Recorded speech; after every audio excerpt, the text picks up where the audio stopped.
Alrighty, good morning, YouTube. Hajim Zero here, back with another quick movie review. My apologies right now for that last one with Too Fast, Too Furious.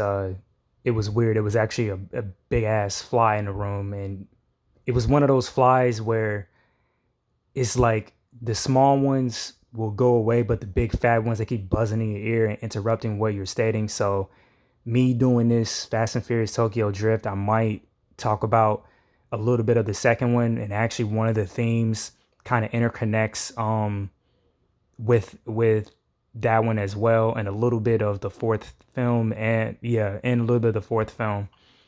So this one, of course, like 99% of the whole cast is pretty much brand new.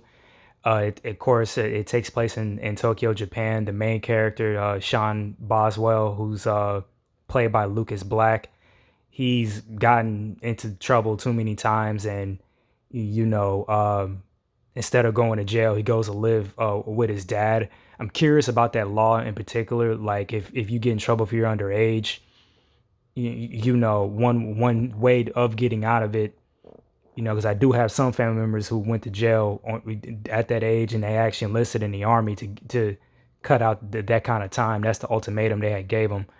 But he goes to Japan.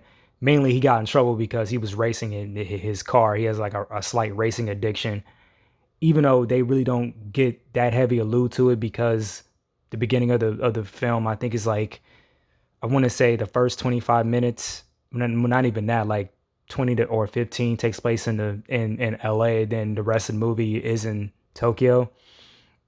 So he goes and lives in Tokyo. He finds the car scene there, and that's where he meets one of my favorite characters, Han, and he starts doing deliveries with him. Han is also entangled with the Yakuza a little bit. One of his business associate, his uncle, is Yakuza, and once he finds out he's stealing money from him, he goes to confront him. Han dies. End of the whole movie, Sean wins the race with the whole Drifting King, who was, you know, uh, I wouldn't say one of my favorite villains, but I do like the actor who portrayed him because I've seen him in other things now. His name is Brian T.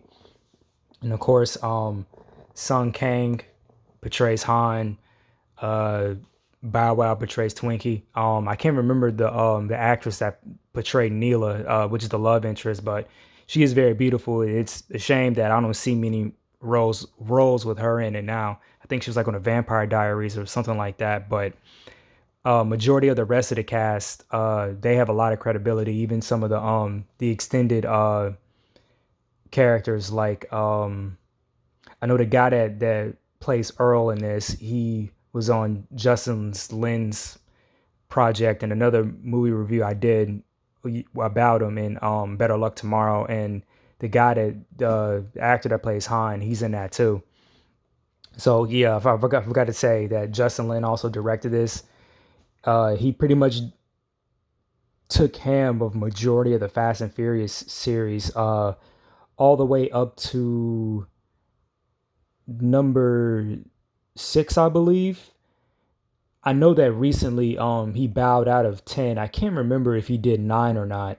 But usually when Sung Kang is like in the film, he's directed it one way or another. I think he did do 9. Yeah, that's when Han's character comes back. And when we get to the fourth movie, I'm gonna talk a little bit more about that, because after seeing, I kind of spoiled myself at reading the whole summary of 10, and I was at this point, I'm a little bit fed up at what they did. But it's either here, near, or there. Now, behind that was just me rushing through the whole story. I'm hopefully this video will be a lot longer than the other ones, because there's a lot of stuff I'm really gonna talk about in this one in particular. Um, to some of my street racing colleagues, they really did love this film because they knew what drifting was before this movie even came out. And and the good thing, I think they caught on to it like right when it was beginning to be popularized. Three main racers are really real life racers are attached really with this movie. One of them is the youngest at the time, and he's on this documentary of the DVD you're looking at right now. That whole drift, a sideway craze. His name is Ken Gucci, Kenshiro Gucci. The dope thing about him, I found out that he was associated with Just Kidding News. The podcasts I usually like to watch, with David So, Bart, Quan, uh, who else? Joe, Jitsukawa. So I don't think I've watched those videos yet. I don't know if I've massive timelines, or no, not timelines, a playlist, but that was pretty dope because I saw this before I even knew who they were. Also, a gentleman named Samuel Hubert, I believe. I could be mispronouncing his name. He's like a professional Swedish drifter. He actually did some of the doubles in this movie with Han, and uh, the main guy who pretty much invented drifting. I can't remember his name, but all these names I'm gonna tag in the description anyway. He has a cameo as the fisherman who's watching Sean train in his car. Now, I'm gonna talk about the theme of the movie. It's funny because it was a running joke that family it's like a funny running gag, at this point. But with this one in the second film, uh, to me the themes are more about identity. Of course, the first one had hit on family, and then it's of course it's explored to the yin yang, like from the fourth movie all the way down to like right now, excluding Hobbs and Shaw. But uh pretty much you have the outcasts, and I think this is why subliminally this is one of my favorite films. The second one wasn't that bad either, and I even talked about this in the OC. I have a thing for the underdog and a thing for characters who are outsiders or outcasts. And ironically, when Han and Sean were having that conversation about you make decisions and you don't ever look back, and the rest of the people like down below, it's fear, leading them. And I think in a way, Han was a little bit of an outcast. It just in seven, it was a little bit. Sean literally said that he didn't talk about his past that much. He kept it very tight, to the vest. And this movie was very nostalgic, of course, like right up to like I want to say the fifth film. The nostalgia kind of was thrown out the window for me. I remember when this movie had came out. I didn't see it in theaters. I heard it like around school. I want to say I was either a freshman or a junior. But it's funny because in the world of film, Rob Cohen at the time he shitted on this film, and Rob Cohen is the director of the first movie. But you can't argue like if this movie would never came out, one action sequence in particular, the rest of the movies wouldn't look as decent or as crazy now. And of course, the scene I'm really referring to is the Shibuya Chase Square, where that whole confrontation between Han and DK about what he did with the whole thieving. And what director Lin was saying, he wanted you to feel like you're in this intense moment, especially if you're watching in theaters, and at any moment you can get hit. And that always resonated with me. The cool thing is that when I did or my going to be released second comic book um project, I did incorporate some of the racing sequences I saw in Too Fast with Fears in here. And of course, video games also help too. Burnout and Split Second were like a main inspiration. And the dope thing about these movies, it is its own world. It's like, especially when it took it all the way on the other side of the world, they all, the racing and the meetups, like I said in the first movie, it happens here, but it seems a little bit more loose and free on the other side of the world. Mainly just that's how the film had portrayed it. And of course, at the time, I was heavily into anime, and I really wanted to go to Japan, and this film really even pushed it even further. And then the rest of the movies, I give them a lot of credit on the different locations because I want to go and visit them too. And whenever I review the eighth film, I'm going to talk more about me being in that one part of the country in particular, which is also two-part videos I had vlogged, which is on the channel right now. But seeing the country on film is one thing, but actually going there is a really, really different experience. And even with that Shibuya Chase Square, it was kind of dope. They filmed partially in Tokyo and in Los Angeles. Of course, they were stating, logistically certain things they couldn't do because Japan doesn't give you any permits. They even had a fall guy, for this when, if they got caught by the authorities, because it is very, very chaotic, that whole crosswalk and just seeing, Japan in general, I kind of do want to go and kind of don't because that kind of reminds me of, my little piece of Japan is when I go to these anime conventions and how crowded they are, especially with Dragon Con, here being in Atlanta and AWA. One of the reasons why I haven't gone to cons, and this is before, COVID-19. But this is me rambling. Some of the other things I liked about it. This also pushed me to listen to more, reggaeton and Japanese, music, either pop or rock. There's a notorious or dope band called the 5678s, and if you saw the first Kill Bill, they actually have a song in there. They even use it here at one point in one of their commercials for Verizon, I believe. It's like you, and the Barracuda song is on here too. Teriyaki Boys also had a couple songs, and Don what's his name,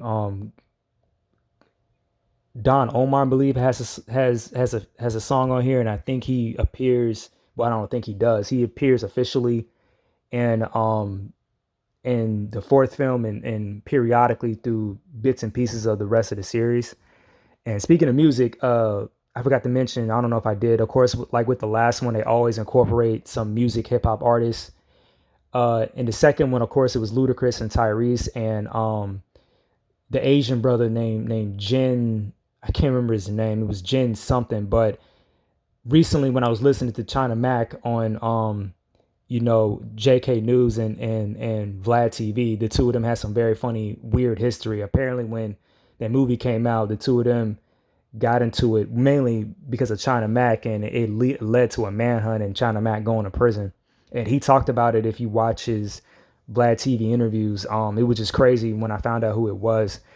And the guy that was the actor named Jin, he was really good on BET, and I remember seeing him on Rap Battles or whatever that show was on BET at the time. I'm shocked they didn't ask him to come and do Tokyo Drift, even if it was a minor character. Hell, they even tried to get Ja Rule back and in the second one, and he just didn't do it. And of course, that's why they got Ludacris. But like I said, a lot of the music was very nostalgic. Just watching this was very nostalgic. I remember, the first time I even saw this, I saw this with my mom, and it was dope because she learned how to drive from a professional race car driver, and she learned how to drive stick shift. And that's one of the main mechanics in drifting in this film. It got into the deep sport. The rear driving, the rear wheel driving, um, and a lot of horsepower in your car and drifting tires are like the three main key things into drifting. You could possibly get away with not having one, but the horsepower in your car does matter. Like you need a lot of power in order to do it. And actually watching, one of the kids on here doing the drift, a sideways craze, the car he had, the dope thing, him and his dad went and spent the money. And later he found out that, yeah, his car wasn't that fun. It wasn't that powerful. Ken Gucci was the one that had told him, yeah, if you get more horsepower, the drifting comes natural just to get the car sideways. And the more you play with it, the more you can discover how you drift. Is it smooth or is it rough? Just like what Neela said in the film. It's very, very scientific because I think the momentum is controlled from the back end of the car versus the front, even though you're steering with the front. But if you're drifting, technically you're steering, with the back. Um, you know, uh, it's a shame that Paul Walker didn't do this in movie, and he even stated like later he got a lot of shit for it. Especially when the fifth film came out and Fast and Furious really skyrocketed into high numbers. That was their Avengers ensemble. Um, But I also want to talk about here, of course, like with the last one, my okay, the five cars that really stand out in this movie to me. It was the 1972 Monte Carlo, the Mazda RX-7 with the Veil side body kit, that red Evo, and I think the back end or fender was from another car. Um, that '67 Mustang, and the Nissan Fairlady. The dope thing, of course, I've seen a Fairlady before. I've seen a domestic one. A homie of mine used to drive one. The Mazda RX-7 with the Veil side, it really looks like a straight up, a racing car, with that body kit. And Sean's Evo, even though I don't like the color red, that's one of the Evos I really wanted, me personally. And of course, the two American muscle cars was the Monte Carlo, which was modified, and that '67 Mustang. It's funny, it didn't have a traditional, like, you know they took the engine out in the story. They took the engine out.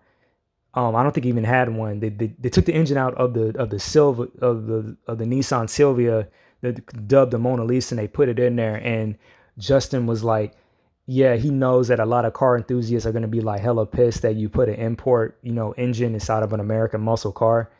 But in my personal opinion, at first, yeah, I believe that a lot of imports can drift. It really depends on the handling, but re-evaluating it, number one, your car has to be a stick shift and that rear end driving. I don't know that many muscle cars that can, even though I heard that some of them can drift. Um, Again, it's all about the horsepower and of course the, the drifting tires you may have on it. I'm assuming the older drifting cars, and I mean the older American muscle cars, and then on top of that, you got to take into consideration. I just had it on top of my head, and I fucking forgot what I was gonna say. It's probably gonna come back to me in a minute. Give me a second, because I do these things unscripted. But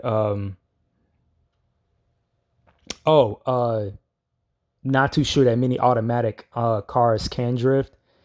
I have to talk to some car enthusiasts, but the good thing is that in certain movies, like that 180 spin that DK does, you have to have an all-wheel drive car to, to pretty much do that. And it sucks that it betrays that certain cars, all cars can actually do maneuvers like that, and some of them can't. So, I really like how this movie was made. Personally, even at the time when the third one came out, some of my racing buddies were saying that was like the best one they ever did. One of my homies rankings, well, I wouldn't say homie, but acquaintance, I haven't seen him in a long time. He ranked like the Fast and the Furious movies at the time. Three was like the best one. The first one was okay, and number two had sucked. But you know, after Paul Walker's death, the second one became, for some weird reason, I think much more high value, because that was really a Fast and Furious movie just with him. He was the original model. One of the original people to come back. And of course, when I said 99% of the cast is replaced in this movie, Vin Diesel makes um, a cameo at the end of the movie, and it all comes back to play in like 6 and 7. This movie chronologically in the storyline takes place around in between 6 and 7. At the time, I think this one was like the last one in the series. I give them credit with the whole timeline thing. They even stated that this movie actually took place in 2013, not in 2006 when the movie came out. And even to back that up, some of the technology that the Japanese use, they do use old tech. So you still see flip phones, in the recording on it, and it was factually stated that they still use that kind of stuff. I guess it was a happy accident. Again, we can debate about it in the comments, especially if you live in Japan. But on top of that, they even back that up. Even some of their fashion, they were saying on the behind the scenes here, like the fashion is such a variety. Either the women are wearing Victorian era looking clothes, or some of the guys are wearing rock, looking aesthetic, or they're wearing hip hop, classic hip hop attire like you would see in New York.